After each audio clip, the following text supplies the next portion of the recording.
Hello, Assalamu alaikum, adab everyone. This is Mohammed Areeb Kazmi, and we are here at the first episode of our podcast, which is Humanitarian Praxis, The Need of Our Time. With me is Professor Peter Olof. He is an anthropologist as well as an author, an essayist, and the professor at Habib as well. So a small introduction about him. His work explores the intersection of movement, insurrection, and identity. He has been a professor at Stockholm University, Uppsala University, as well as Columbia University. And as an essayist and journalist, he has contributed to publications such as The Guardian, the London Review of Books, as well as the New York Times. So thank you so much, Professor, for your time today, and welcome to this podcast. We are really grateful, as well as we are really grateful to the CND Productions team and Mr. Ahsen and Owais Khan bhai. So before anything, I would like to take a moment to actually ask a question about Palestine. Since you have been a journalist, you have been there on site as well, more than just a couple of times. So how can you walk us through your experience there, and also about everything that went? Sure, absolutely. And thanks again for having me. I should say to the introduction, I have not been a professor at Columbia University. But as a graduate student there, a part of our training is to teach courses. And so I've taught at Columbia, and I've taught also at Stockholm University and Uppsala University as a faculty. And it's, no, absolutely. But just, but it's really great to be here. And so, so I'm Swedish originally, but a large part of my adult life I've worked and lived in Palestine, a total of up to 15 years. And so Palestine has become my home. If Palestine were a state, if we had independence, then I would have been a Palestinian citizen by now. And my relationship to Palestine is, as someone who understands themselves to be from there now in some sense or other. And my first years in Palestine, I was working as a journalist, as a freelance journalist. I had no formal training in journalism as such. What had happened was that I'd started working on a master's dissertation in England, which had a research component. So it was a 2 years master's, and that entailed doing research and going somewhere to do that research. And I went to Palestine to do research on a development project funded by international development organizations that perhaps you will have heard of, like the World Bank. And this project was launched in the middle of what was then known as the Oslo peace process. Some background for those of you who don't know this history, right? So Palestine was historically for many centuries, right, under the rule of the Ottoman Empire. During the First World War, the British conquered Palestine, as they had conquered many other parts of the world. And they seized Palestine, actually, very much with in mind and justifying it by arguing that they needed to protect the Suez Canal, which ran through Egypt. So, and the Suez Canal was important because it was the route to the Raj, right, to Hindustan, which was the crown jewel in the British Empire. So Palestine was a part of that imperial project. And before the British took Palestine, right, there has this movement to colonize Palestine by European Jews, right?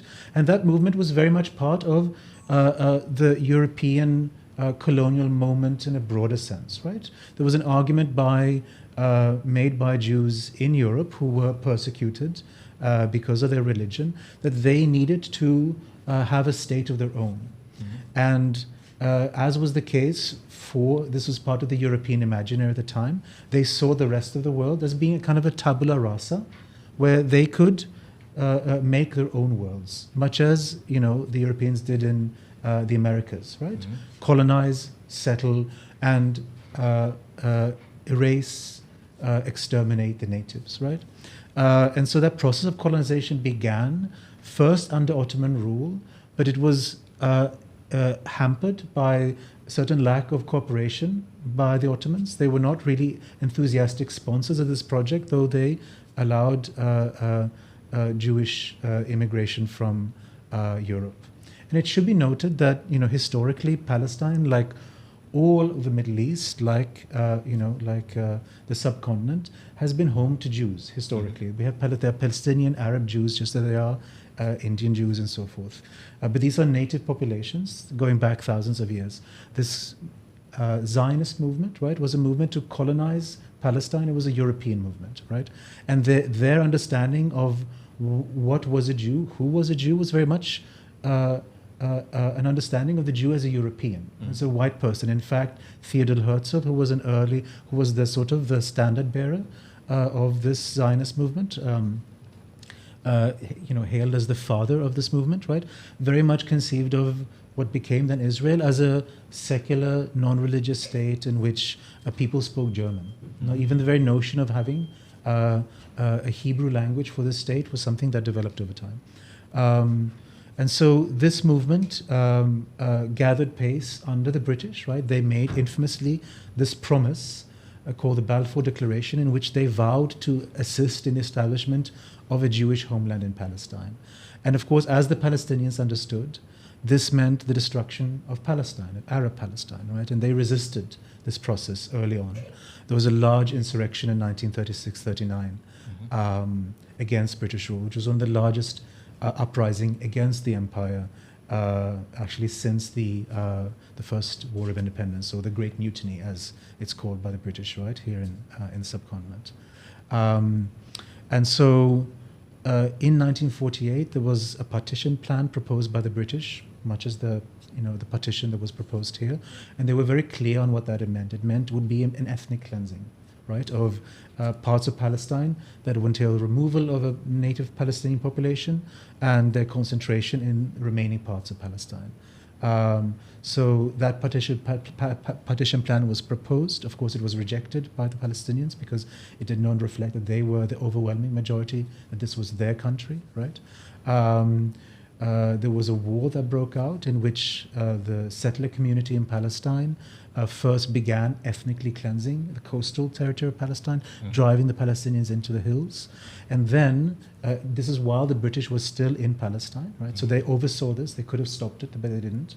And then there was an intervention by Arab states, right, to stop this ethnic cleansing, right, to stop this erasure of Palestine. Of course, in the European Zionist narrative, this is then portrayed as being an attack, right, by the Arab states on this nascent colonial settler state of Israel, right?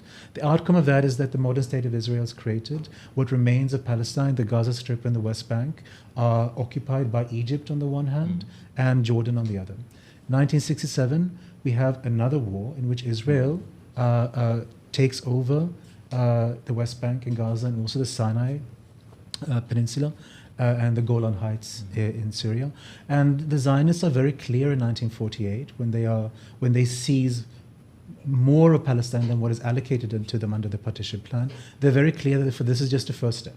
I say that this is a first step towards the complete, colonization, seizure of Palestine. And they have larger ambitions. In fact, the early Zionist movements understood the historic land of Israel to encompass the territory between the Nile and the Tigris River, right? So they actually they thought of Jordan as being part of that, right? So their ambitions historically are quite expansive, right? And so there develops in Palestine, right, and in the exiled Palestine, the community of Palestinians who are expelled from Palestine in 1948. Another expulsion happens in 1967, so that a total of about 1 million Palestinians are now living outside of the country, even though they have children. And Palestinians are today the largest refugee population in the world as a result of that. But in this refugee population and among Palestinians, there develops a resistance movement, a modern nationalist resistance movement, as much as elsewhere in the colonized world. and resistance to the Israeli occupation builds in the West Bank and Gaza Strip, and eventually erupts in 1987 into an uprising, which we now call the First Intifada. And in this Intifada, which is a mass movement in which all Palestinians participate, women, children, it is such a powerful movement that the Israelis very quickly come to understand that we cannot crush this movement by ourselves. It is what they call a fact on the ground. And we have to find an alternative solution. And the solution that they identify is to bring in a native administration, right, to police Palestinian resistance, right? And they sign what is called the Oslo Interim Peace Accords with the aim of bringing in elements of the Palestinian Liberation Organization, which is the representative of the Palestinians, recognized as such, right? They assume responsibility for governing small parts of the remaining parts of the West Bank and Gaza Strip, which we can think of as basically Indian reservations. They have limited self-government. They don't have sovereignty. We're talking about maybe 16% of the West Bank and Gaza Strip. And the remaining territories have, in the intermediate years, been colonized by Israel, right? So you have, when the peace agreements were signed in 93, 94, there were about 100,000 Israeli settlers there, and there are now almost 800,000. Right? So this happened during what was supposed to be a peace process. Right? So the Israelis are very clear that the peace process is a way of calming down, crushing Palestinian resistance, and having the Palestinians do that themselves. Right? So the Israelis won't be accused of being brutal. And while the Palestinians police themselves, Israel will continue to build settlements. Now the Palestinians ultimately, of course, and quite quickly become disillusioned with this process, and there's a second intifada that erupts. In 2000, and that's when I arrived in Palestine. So I had just finished this research that I'd done in Palestine on this development project, and it was in the Gaza Strip. And my interest in this project was that, we hear a lot about development. Of course, it's part of, particularly, of a certain kind of way of understanding what we should aspire to. Certainly, if we live in the global South. And in Palestine, during this so-called peace process, development was really sort of marketed as an alternative to political struggle, right? It was what Palestinians were supposed to be busy with instead of resisting Israeli occupation. And that actually has a history in a certain sense, because if you look at the history of the very term development, it actually is used, the very first development plans drawn up by European powers are drawn up for European colonies in moments of unrest, and they're intended precisely to placate native resistance. Let's make some development projects, right, to calm them down, right? And that was precisely the idea in Palestine. So I wrote this dissertation about one of these development projects, and when I was done, the second Intifada broke out, and I had now spent some time in Palestine, and I wanted to go back. I just wanted to be there because the uprising was there. Having lived there, I had felt the frustration, and so I just wanted to go back. And when I did going back was to start to write about what was happening. So I wrote on a freelance basis, contributing articles to newspapers and so forth. Not because I wanted a career in journalism as such, because I wanted to talk about what was happening in Palestine. So that's how I arrived there. And I didn't know that at the time, but I ended up staying for over a decade, right? And at some point during that time as a freelance journalist, I decided to start a career as an academic. So I started this PhD in anthropology. So the time that I've spent there both as a journalist as an anthropologist.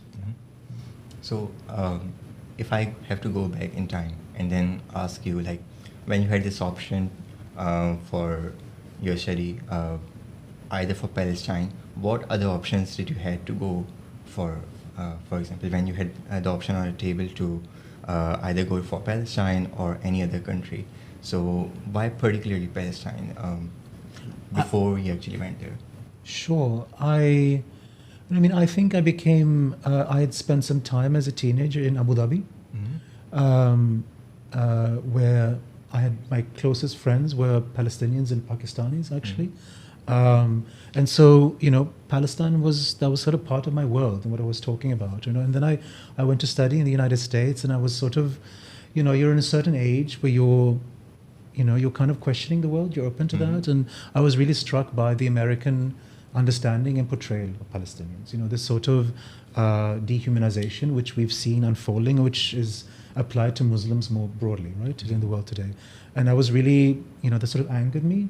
I read Edward Said, very prominent Palestinian thinker, who wrote, he's a professor actually at Columbia University for a long time in the United States, and he, has written a lot about the problematic nature of the West's understanding, not only of Palestine, but what in the West came to be known as the Orient, right? Mm-hmm. And I think, reading Said, I think he influenced me very much.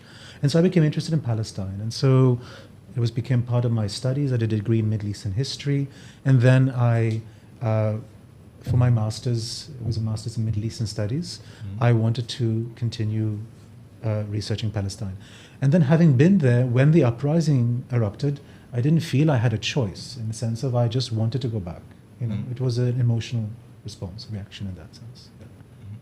And like when you are to talk about going on there on site, how did you see the emotions of the people there?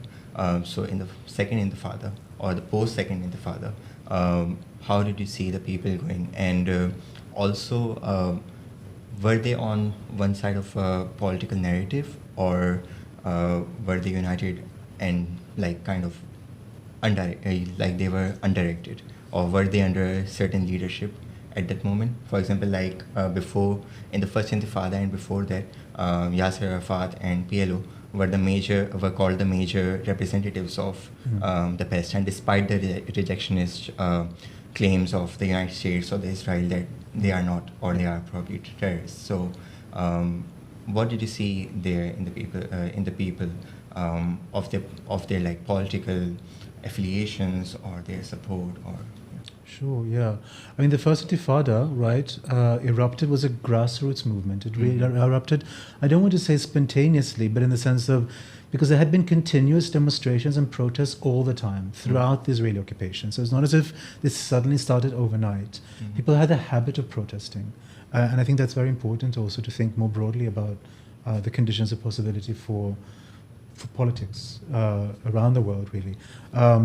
It's one of the things that Palestinians have to teach us. But the Intifada was a grassroots movement that developed very organically, you could say, that referenced the PLO as their representatives, but did not take orders or directives from the PLO. In fact, the argument among many of the people who were most active during this first uprising was that the moment the PLO tried to assert its influence to guide the uprising is when it's lost its kind of dynamism, right? So it was a grassroots movement, and the PLO felt itself to be marginalized. And again, it was acknowledged as the representatives of the Palestinians, but it was not directing affairs. And a new leadership was emerging on the ground. And the existing leadership, including Yasser Arafat, felt themselves threatened by this, right? Okay. And so the Oslo Accords were signed from the perspective of Arafat in particular, and the ruling Fatah party, which was the dominant party within the PLO. It was their way of reasserting their relevance, bringing themselves back into the sort of center of the political scene. And I think Palestinians feel very conflicted about Arafat. On the one hand, he represented them. He was Palestine in so many ways, right? And so you couldn't take a distance from him. But at the same time, there's an understanding that he really made a mistake in signing these accords, right? He fell into a kind of trap. And the trap consisted in this signing an agreement by which you agree to do the work of your occupier and colonizer, right? To police your own people without obtaining from the colonizer a commitment to withdraw, to leave, right? To decolonize. That was not part of those accords. It was simply an agreement to, you control Palestinians and then we'll talk. And, there was an idea that it would be finished within 5 years. But, of course, the Israelis didn't want that to happen, and it didn't happen, right? So I think what you saw then in the second Intifada was a second uprising, which was armed. It was, the first Intifada was not an armed insurrection, right? It involved people going out on the streets, maybe throwing stones, but it was not not a bloody conflict in that sense. The Israelis responded very brutally, right, and that also led to them, I think, to kind of re-evaluation, a reappraisal of Israel on parts of the West, the Europeans who have been historically and remain staunch supporters of the Zionist project, however critical they may be of what they see as its excesses. But it wasn't a weapon, it wasn't an insurgency that was seeking to kill Israelis as such. It simply wanted to undermine the basis for Israeli rule in the West Bank and Gaza. The Second Intifada was armed. The participation of the broad population was much smaller, and it ultimately, one can say, I think, was defeated because it, in a certain sense, was operating on a, it was operating on a playing field in which it could not compete with the Israeli military, sort of force. I remember an activist from the First Intifada telling me a story, which I always like recounting. He was involved in sort of street protests and large crowds of Palestinians confronting Israeli soldiers, and they would throw stones at the Israeli soldiers. And at some point, he said, the Israelis, they developed this kind of machine which would collect all the stones that had falling on the street, covered. Imagine a street covered in stone. So it would scoop up these stones, it would crush them, and it would throw them back at the Palestinians. And for me, it was such an incredible story, right? Because it actually told you that in fighting, right, the Israelis, the Palestinians had forced this hugely powerful state armed by the United States, by the European powers, with nuclear weapons, with modern fighter jets and tanks, to fight them on their own terms, to fight them with stones, right? They had nuclear weapons, but we forced them to fight us with stones, right? So the Palestinians had actually, right, shaped the field of context in their own favor in that sort of sense, right? And that was the First Intifada was a hugely successful, right, uprising. It forced the Israelis to understand we can't continue like this. And what I think we've seen then, after the Second Intifada, there is a reassertion of a more brutal Palestinian authority that seeks to, that is no longer sort of pretending as much to be representing the Palestinian people, but is also therefore driving a kind of a schism, right? Forcing the Palestinians to, on the one hand, understand themselves as loyal to the state, which increasingly seems to be understanding its own interests as being separate from their historic interests, right? A state that is not preventing Israeli colonization of the West Bank and Gaza, right? And then to think about what are the alternatives? How can we organize ourselves? And you have a continuation of resistance throughout this time. But what happens then on October 7th, right, 2 years ago, is the return to a kind of an armed struggle, right, of a kind the Palestinians haven't been engaged in since the Second Intifada, really, but on a completely different scale, right? And so what's happened in the Gaza Strip, one of the results of this, the Palestinian Authority, right, ever more assuming a more overtly, more kind of uncompromisingly, a kind of the role as Israel's policeman in the occupied territories, is that there is a sort of a flight away from the ruling Fatah party. Palestinians are looking for political alternatives, and one of those alternatives is the Islamic resistance movement Hamas, which is formed during the First Intifada, and other Palestinian political factions which continue to argue that we have to resist the occupation in different ways, right? And this opposition initially takes the form of actually democratic elections that are held in Palestine in 2007, in which Hamas actually, I think the elections are 2005, but Hamas wins those elections.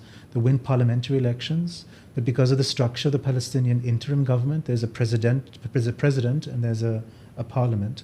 This power then is split between a Fatah-appointed president and a Hamas governed parliament. And that split, the West, the Americans, try to basically insert themselves. They try to enable the Fatah-governed Palestinian Authority, the security forces, to stage a de facto coup against the newly elected parliament. That results in basically a de facto Palestinian civil war in which Palestinian self-rule is split between Gaza and the West Bank, right? And Gaza is quickly placed under a very, very brutal blockade in which Palestinians are denied very basic means of living. The Israelis develop this sophisticated kind of mechanism to calibrate. They start counting the calories they are letting into the Gaza Strip. It's been written about quite a lot. And what you see then happening in Gaza is a series of wars waged by Israel, kind of colonial police actions every 2-3 years, in which Palestinian resistance, mostly in the form of rockets fired from the Gaza Strip, is consistently crushed. The Israelis call this mowing the lawn, something they repeatedly have to do in order to sustain the colonial garden, you might say, right? And these successive wars become ever more brutal. You begin to see in them an Israeli design to empty parts of Gaza. The war of 2014, there are actually instructions first issued to evacuate northern parts of Gaza, right? And that becomes that sort of aspiration, right, reflects the long-standing colonial Zionist desire to empty Palestine, to complete the job they started in 1948. And that's where this genocide emerges out of, right? That's where the Israelis are very clear, they're very brash and open about this. After October 7th, they very clearly state the response to this will be that we empty the Gaza Strip. We will push the population out, right? And they've stated that very openly. And European governments have sort of shut their ears and tried to pretend that this is not being said and repeated over and over again by Israeli political leaders, right? But that is effectively what we're seeing to be unfolding right now, right? And that ethnic cleansing, right, was effected first by basically destroying about 70-80% of all housing infrastructure in Gaza, infrastructure needed to sustain life, roads, trees uprooted, orchards, farms destroyed, right? And then mass slaughter of the civilian population. And there's now been a ceasefire imposed, which in the mode of similar kind of arrangements that Israel has struck with Lebanese resistance movement Hezbollah, it means that the Palestinians or Arabs stop shooting, but Israel keeps shooting. They're selectively, basically acting as its own, as a sort of a policeman for making sure that Palestinian resistance doesn't reemerge. Right. So what you have now is still, Israeli attacks happening in Gaza. And what is happening is an intensification, a kind of a shifting of the scene of battle from Gaza to the West Bank, where Israel wants to reenact the ethnic cleansing. We're already seeing a mass displacement in the West Bank, which is the largest of its kind since 1967, right? And again, it's very clear. They're saying openly what they want to achieve. Again, the Europeans are pretending that somehow they merely want to do something like crushing terrorism. They use this kind of language, right? But what is happening now, of course, is that the blockade of Gaza is continuing, and life for Palestinians in Gaza is so difficult. And the Israelis' understanding is simply they will make life so unbearable that Palestinians will be forced to leave. The war may be over in a certain sense, right? But by not allowing Gaza to be rebuilt, we will make sure that the Palestinians leave. So that's where we are right now. So what do you think has been the factor that is kind of motivating the Palestinians to not leave their homeland? Like you have seen the terrible conditions they have been there even before the war, but also during the war, and like right now as well, when the food has been blocked. And like Israelis, like as you said, I was just reading like yesterday or maybe the day before yesterday that on TRT World there was a report saying that Israel is planning to set up an immigration office, which again plans to encourage immigration, the whole voluntary, the elimination of Palestinians from the Gaza Strip. So what do you think has been the primary factor? And despite these terrible conditions that they have been living in, like 80% of the infrastructure They have, and this is a whole pattern that's been repeated by the Israeli military regime since like maybe the 1960s. So we had the war in Lebanon in I guess 1980s or near 1990s. An invasion of Lebanon, yes, Yes. by Israel, 1982. Yeah. So like they went up till their Beirut, and like they also have like not only the aim for like the river Nile to river Tigris, but also like I read in this book by Noam Chomsky, the Fateful Triangle. He mentioned and quoted David Ben Gurion is stating that they have to go up till the Litani River, which is like almost the southern suburbs of Beirut. Yeah, it's a large part of southern Lebanon. Yeah. So, what do you see? Like, what is this that is like holding this pure determination, this pure perseverance of the people? What's there that's kind of keeping them there? And they are proud of it. They have been very proud of it, and they have been like, there were moments of joy when there was a ceasefire. Yes. Even when they returned to their like bulldozed homes, the rebel, they were still happy. Yeah. So what do you see there? I mean, I think it's actually not difficult to understand in the sense of, for Palestinians, this is home. Mm-hmm. And they have the historic experience of having been expelled, not only once, but several times. So there were mass expulsions in 1948, there were mass expulsions in 1967, and they've learned the historical lesson that if we leave, we will not come back, Mm-hmm. right? And so that is part of the official discourse, right? And I think that's what is shaping this determination. Now, of course, they are doing this under tremendous duress, and you can imagine yourself, you have a family, you have children, right? And your foremost concern is for the safety of your children, There's nothing more horrible to imagine that your family will die. And so if you're confronted with this choice between certain death, right, or an incredibly difficult life, right, or then, migration to some place, I think many people will find it difficult to, not think about the safety of their family. And that's what the Israelis are counting on, of course. And that's how one should understand this mass slaughter of children, right, that they have undertaken, which is on a scale which is really impossible to comprehend. I think quite early into this genocide, the number of children killed in Palestine had exceeded the number of children killed in all armed conflict in the world over the past 5 years, something like that. And the starkest comparison is, of course, with the war in the Ukraine, right? Mm-hmm. That's where we see the hypocrisy of the West, of Europe, right? Where Ukraine is invaded, right, by Russia.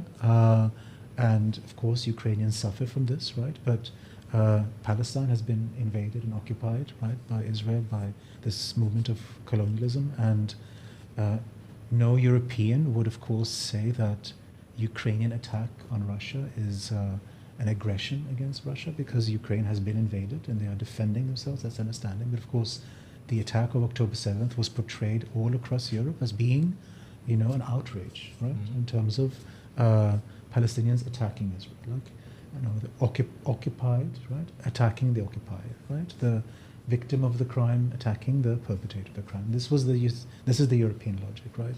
And I think in the Ukraine, by the time when the genocide started, something like 500 to 600 children have been killed in 2 years of an incredibly devastating war, right, involving hundreds of thousands of soldiers. And we know in Palestine by now, and figure is not exact, but we're talking 40, 50, 60,000. We don't know how many, right? Completely different scale, incomparable, right? And yet the human interest for the Europeans remains Ukraine. Yeah? Palestine is... And that is part of the problem, Palestine has been, in the European discourse, reduced to a humanitarian problem, right? In which we feel sorry for children. No one wants to see children die, right? But it is treated in Europe as if it was the result of a natural catastrophe, right? To which the solution is to provide aid, not to stop Israel from occupying Palestine, not to impose sanctions on Israel, right? To punish them from occupying Palestine, not to stop selling weapons to Israel, which European governments are continuing to do, right? They're continuing to support an ongoing genocide, right? And that's extraordinary. I mean, before coming to Areeb, I was teaching at Stockholm University, and along with other people who were concerned with Palestine, we were organizing teach-ins, we were, staging demonstrations, and it was quite extraordinary. I've never felt such alienation as understanding that, my country, my government is rationalizing this genocide, is rationalizing the mass slaughter of children, is, actually arguing that somehow this is justified. And it's also what makes Palestine such an important issue, I think, globally and in Europe, is that it has become kind of the touchstone for a larger struggle around inclusion in Europe, right? The Palestine protests in Europe very quickly became about who was a proper European citizen who had the right to go on the street, who had the right to raise their voice, right?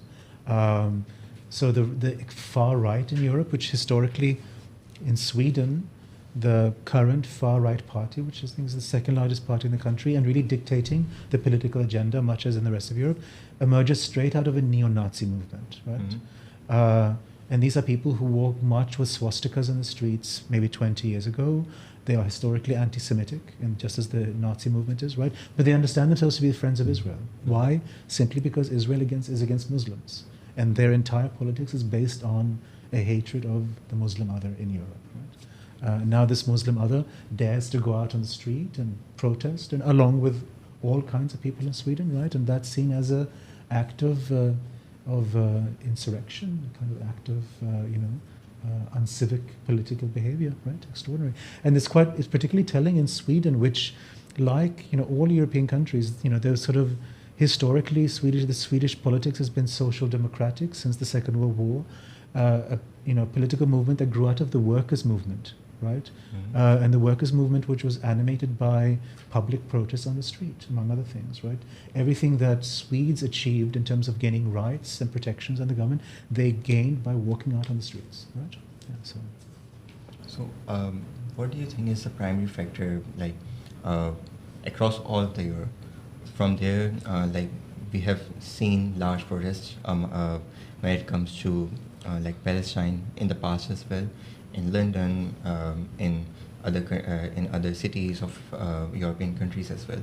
But this whole movement of the far right coming into power, what do you think has been the key player or the key thing that is playing this part of bringing them into power and people buying that actually from the past? Like we were discussing earlier as well, Sweden first was kind of a supporter of Palestine or other Christian movements, but now they have been kind of different. Yeah. So what do you think has been the biggest thing in this? I mean, the turnaround is quite marked in Sweden, so far as, yes, Swedish government is one of the European governments that recognizes Palestine. Of course, Palestine is actually recognized by more countries around the world than Israel is, historically. The rest of the world, had no trouble recognizing Palestinians as Palestinian national aspirations, right? So it's really the Europeans in the West that are the problem here. And the Swedes, while they have historically been more sympathetic to the Palestinians, they've early on had relations with the PLO. There's a kind of a vein of support of anti-colonial solidarity with Palestinians that was echoed in anti-colonial solidarity with Vietnam, Vietnamese resistance to French colonialism and American imperialism. That was very much part of this. That was the Sweden of the 1970s and early 80s. But at the same time, Sweden, like the rest of Europe, I think remained committed to this idea, to the fundamental premise of Zionism, which is that there should be such a thing as an exclusively Jewish state in a country that is historically not Jewish, right? The majority is historically Arab, Palestinian, Muslim, Christian, and Jewish, but not exclusively Jewish, right? And so they remain invested in a fundamentally colonial logic, right? And they, for however much they might otherwise understand themselves to be critical of that sort of high era of colonialism, right? Now, the third world, the global South has at least acquired formal independence, they continue to support colonialism in Palestine. And I think that contradiction has been has played itself out and ultimately sort of snapped them back into place, you can kind of sense, right? Because they have not been able to move on from that, from that fundamental acceptance of a colonial logic, right? But what's really helped them, sort of return and, dig themselves into that politics again, is this broader political shift, which is marked by there was what we call in the neoliberal moment, not only in Europe but across the West and the world, where you had the ascendance of kind of free market politics around the world, and a more aggressive identitarian politics invested in notions of ethnic purity and identity, and that politics looks always for the internal enemy, right? And in Europe, the people of Muslim background who are recent, maybe first, second generation, citizens of their countries, have been identified as a political target, right? And I think the way I understand that politics and its success, which is it's replicating, it's going stronger and stronger, is that one of the problems is that what you've seen is what this neoliberal movement has done is that it's created a sort of a consensus among both the traditional right and the traditional left in Europe, that when it comes to managing the economy, which is to say managing most of the aspects of national life that are important, questions like where resources should be advocated, so forth, right, that there's really no fundamental disagreement. We have nothing fundamentally to disagree about in that sense. Maybe we have some, subtle differences. So on what basis will people choose whom of us to vote for? And that is where the identification of the internal enemy comes. We have identified something you should be angry about here, right? And that issue will become important, not because it's intrinsically important, not because it is somehow a problem, because it's the only thing that there's left to argue about in this political sphere, right? In that sense, it's put a part of the broader depoliticization, in fact, of politics in the West, in Europe, right? And you see that also reflected in, for instance, again, Sweden, the Swedish sort of social democratic model and the rights that Swedish citizens gain for themselves, albeit in the context of a globally exploitative capitalist system, they were gained by walking out on the streets and protesting, right? And that sort of politics you don't see very much of anymore in Europe, right? You've had resurgences of it. There was a response to the Arab Spring uprisings around the Arab world, elsewhere in the world, including Europe, including the United States, like the Occupy Wall Street movement came out of that. So, the Global South has been an inspiration, I think, for the European left, or what remains of the left, what's left of the left in that regards. But the scene is very bleak right now. And that's also what's so striking about these giant demonstrations we've seen, for Palestine in cities like London, right? Maybe 1 million people on the streets, right? Is that something new is happening around Palestine.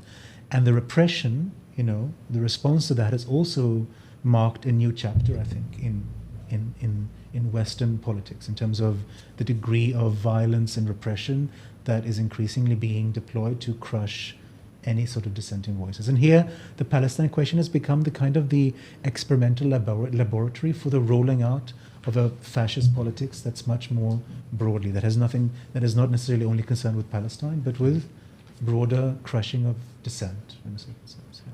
Also, speaking about the European mindset, when it comes to the Israeli society, what do you think is what is going on there, since you have been on site in Palestine, and if I'm not on site in occupied Palestinian territories as well. So I read some in a book about the different treatment that African Jews are treated with inside Israel as compared to the Ashkenazis or the European Jews. So what did you see there when you were there in Palestine? Yeah. No, I mean, you're right. And one of the tragedies, of course, of the Zionist project is that its secondary victims are not Palestinians, but Jews, right? I would argue everyone who is an Israeli is, in a certain sense, a victim of Zionism, because it has constituted them as people who are invested in a system of violent repression, that they cannot really understand themselves and their national identity without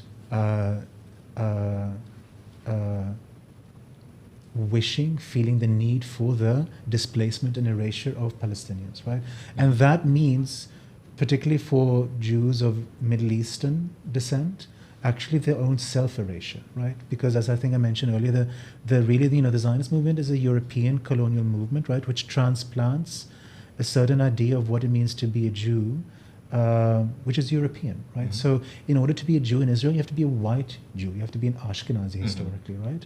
And so if you're a Jew of Middle Eastern origin, you have to erase and be in fact ashamed of all of your Arab culture, of all of the different ways in which you are, in fact, very much like the Palestinians who are oppressing, right? And there are, Israeli academics, Ella Shohat and others who have been written about this and are very conscious about it, right? And there is a very small anti-Zionist, right, vein of political organizing in Israel, which is now, I think, so marginal that it really has no meaningful role to play. But it's always been there, and it's important to remember that it's been there.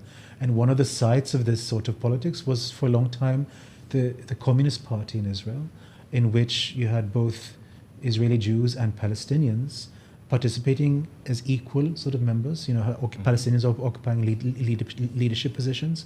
And that was really sort of a forum within which another politics was trying to play itself out, right? But it's really, really marginal within the context of this settler colonial culture in which the imperative to erase the Palestinians is so strong. You can't get out of it, right? And I think the contradiction of Israelis is maybe they would like, historically, certainly understand themselves being part of what they understand to be a liberal Western tradition.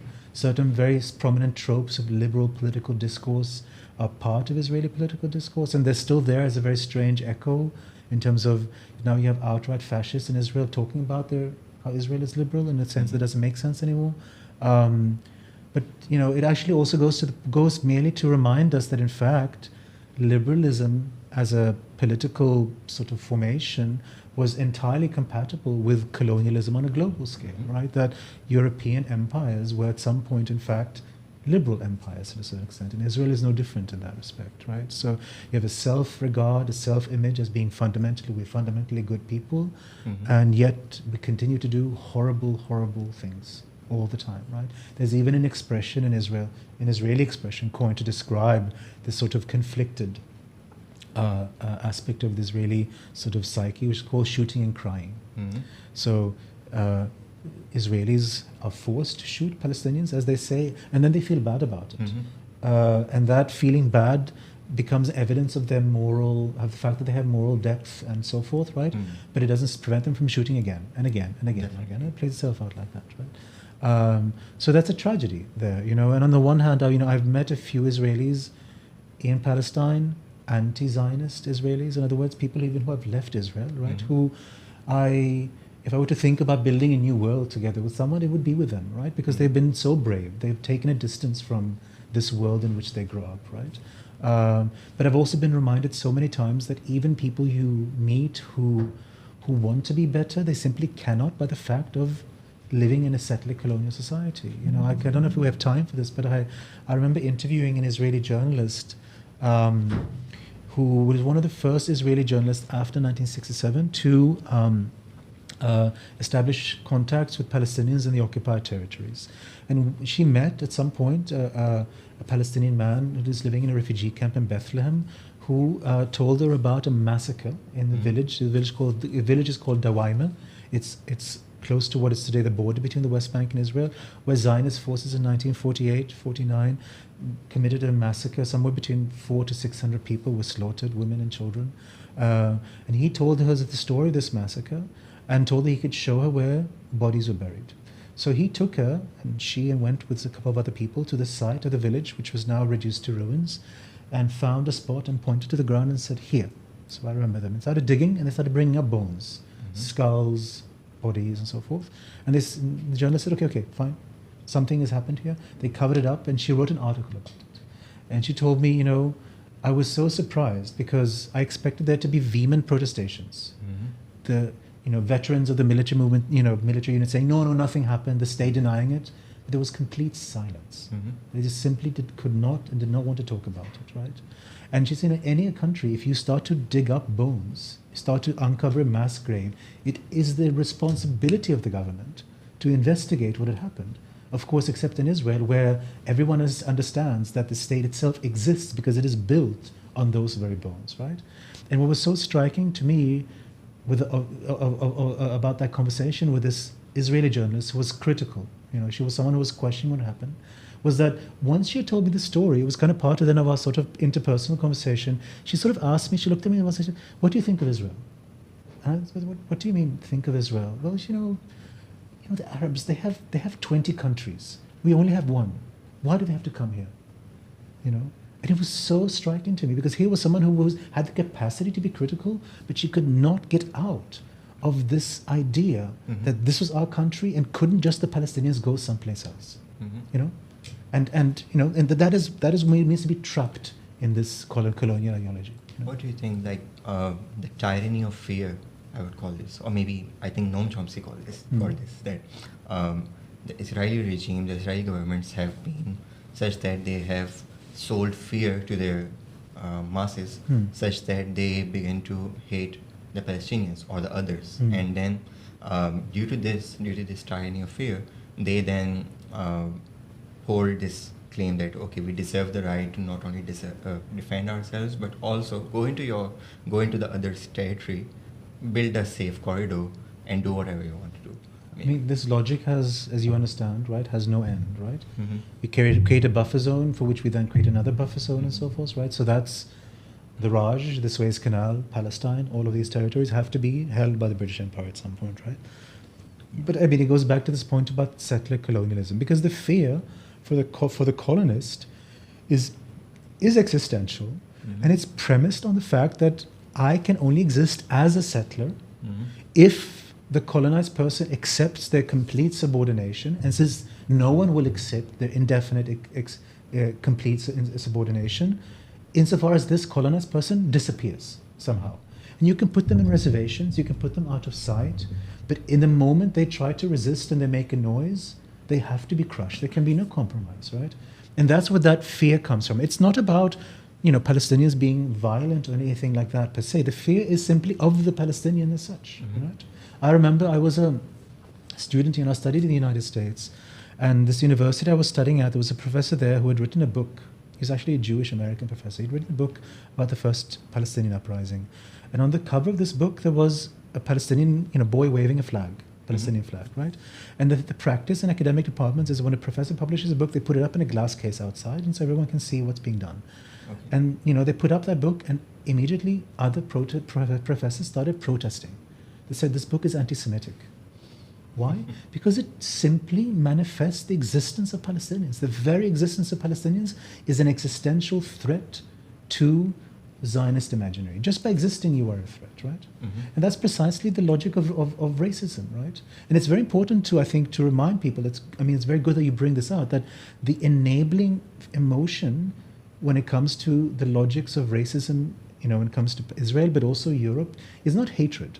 Liberals like to talk about how racists hate, right? No, it's fear. It's fear. The fear you can't argue with. I'm afraid of this black man, right? How can you argue? How can you deny me my fear? Don't you care for me, right? It's not that I'm hating them. No, I'm afraid of him. And that forces me to exert violence, right? So, coming back to the present, and I would like to ask this question about the future as well. We have this blatant weak ceasefire, which has almost gone right now.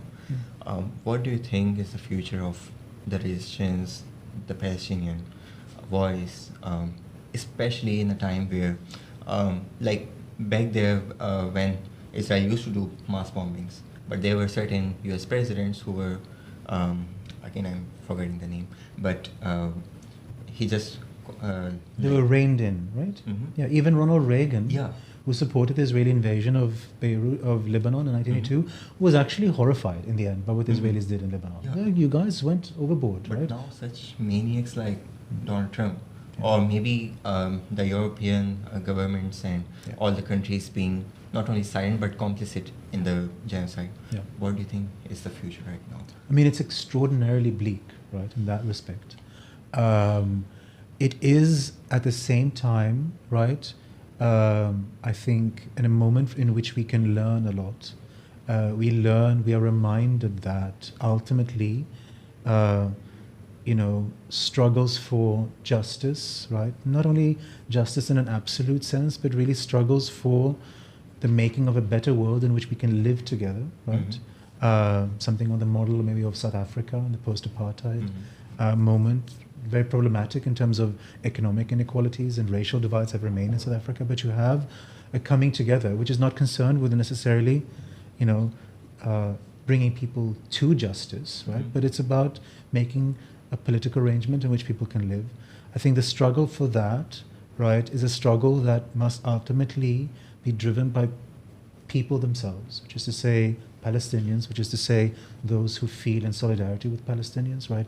Any kind of political change, and it's not just about Palestine. Anything, right, that we want to be changed requires our engagement, right? And that's what I've learned from Palestinians as well, right? And it's that historically Palestinians did not have a government to represent. If they wanted to do something, they meant we had to go out on the street and do it, right?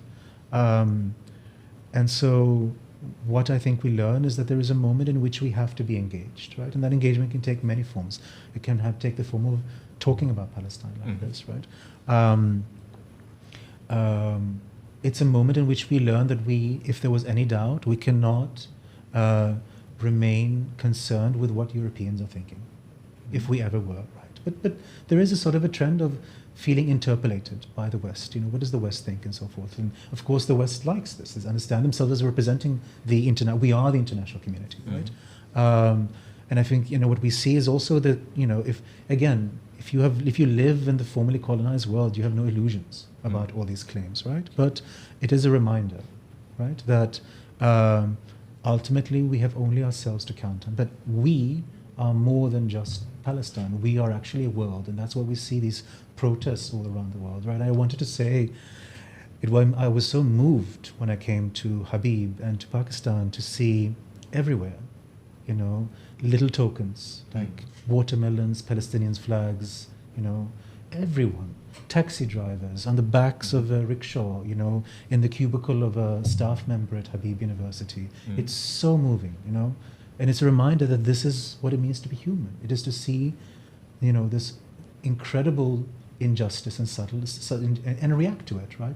And historically, Palestinians themselves, have always understood their struggle to be part of a broader anti-colonial struggle, right? And they're very quick still to respond to what they see as injustice elsewhere in the world, right? When the Black Lives Matter movement started in the United States, it was immediate identification. There's a picture of George Floyd painted on the walls of Kalandia checkpoint in Ramallah, right? So this understanding that our struggle is also their struggle, I think, goes both ways, and it's something that's felt, right, by millions around the world. The other thing I think this moment is a reminder of, and that's again where I think we have something to learn for Palestinians, is that if you go back, what is the Palestinian situation in 1948, right? They have been ethnically cleansed from their country. They're living in tent camps around the world.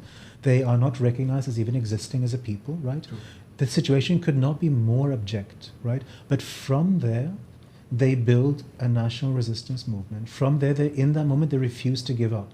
And they refuse to give up not because there is hope, but precisely in spite of the fact that there is no hope, right? And it's a very important, you hear a lot in liberal contemporary political discourse that, we have to, and it's literally part of the sort of the fantasy seduction, the sort of the excuse rulers will give you around the world for not doing things, is that, we have to give them hope. We don't actually have to do something. We have to give them the hope that something will be done. Forget about hope. Nothing is possible unless we can actually act despite the fact that there is no hope. But in acting, we can create a new kind of reality in which something suddenly feels possible that wasn't possible before, right? And that was one example for Palestinians was the first Intifada, right? And so those are the sorts of things that I think about in this moment, right? I definitely agree with you. Like, we have seen examples in, for example, South Africa, or maybe the Cuban resistance, or even to extent, even though we might have differences about political beliefs about the Iranian Revolution, but they were themselves fighting and resisting a very tyrant ruler. Yeah. And everyone was, right? That was a national movement, right? Yeah. So that gives, despite there being darkness and despite there being no hope, if only we act, and this obviously involves sacrifice. Professor Baisal, we were talking in the faculty lounge. So he said about wearing the watermelon shirt he was wearing that day in, I think, London, on London Street, and he said I am risking my career, I am risking my not life but his career, his reputation there, only because of wearing this watermelon mark that people are insecure about, because again the tyranny of fair plays. So I think that's one thing. I think I would just like to ask one more question, since you mentioned Habib. So why Habib?